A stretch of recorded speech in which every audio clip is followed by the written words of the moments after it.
From the National Newsroom of the Canadian Press, I'm Naira Ahmed. American and Chinese officials have reached a deal to roll back most of their recent tariffs for 90 days. The announcement in Geneva today comes after a weekend of negotiations in Switzerland following U.S. President Donald Trump imposing steep tariffs and Beijing retaliating. U.S. Trade Representative Jamieson Greer says the United States has agreed to drop its 145% tariffs on Chinese goods to 30%, while China agreed to lower its rate by the same amount to 10%. It's important to understand how quickly we were able to come to agreement, which reflects that perhaps the differences were not so large as may be thought.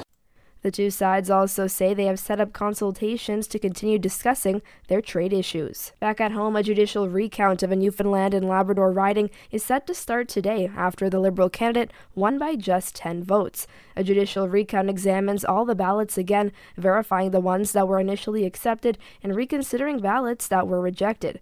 Over the weekend, a Quebec riding flipped from the Bloc Québécois to Liberal by just one vote. That put Mark Carney's governing Liberals 2 seats short of a majority. Local health officials in Gaza say an Israeli strike on a school-turned-shelter have killed at least 16 people. The strikes killed at least 5 children and 4 women and left multiple people wounded. The attack came as Donald Trump is headed to the Middle East this week, and after Hamas said it would release its last living American hostage later today, part of efforts to establish a ceasefire. Cross-examination is set to continue today for the complainant in 5 hockey players' sexual assault trial in London, Ontario. The woman cannot be identified under a publication ban. On Friday, she pushed back against the defense suggestion that she was embarrassed and ashamed for the choices she'd made the night of the alleged incident. Michael McLeod, Carter Hart, Alex Formanton, Dylan Dubé, and Cal Foote have pleaded not guilty to sexual assault in connection with an encounter that took place in 2018.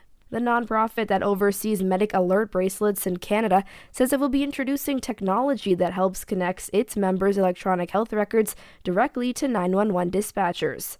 The Medic Alert Canada Foundation says the process takes a matter of seconds, but could provide invaluable information for first responders during calls where every moment counts.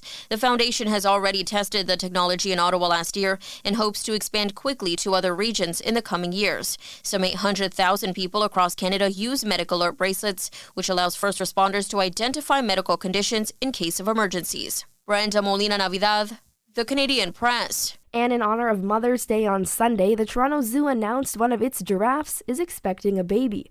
The Toronto Zoo says the 11.5-year-old giraffe is 6 months into her pregnancy, which is expected to last between 13 and 16 months, and she's doing well so far. This is the Canadian Press. In sports, both Canadian teams lost NHL playoff road games on Sunday. In Sunrise, Florida, the Panthers blanked the Toronto Maple Leafs 2-0 to tie their best-of-7 second-round series at 2-2. In Dallas, the Stars knocked off the Winnipeg Jets 5-2 to take a 2-1 lead in their series. Catherine Dubois scored in the 4th overtime period to lift the Montreal Victoire to a 3-2 Professional Women's Hockey League playoff win over the visiting Ottawa Charge. Then the Indiana Pacers took a commanding 3-1 lead in their Eastern Conference semifinal series with a 129-109 win over the visiting Cleveland Cavaliers, while the visiting Oklahoma City Thunder finally outplayed Denver in crunch time, beating the Nuggets 92-87 to tie their second-round Western Conference semifinal series at 2 games each. And the visiting Toronto Blue Jays beat the Seattle Mariners 9-1 to complete a 3-game sweep. From the Canadian Press, I'm Naira Ahmed. Thanks for listening. Don't forget to follow and subscribe. For more of today's top stories, visit thecanadianpressnews.ca.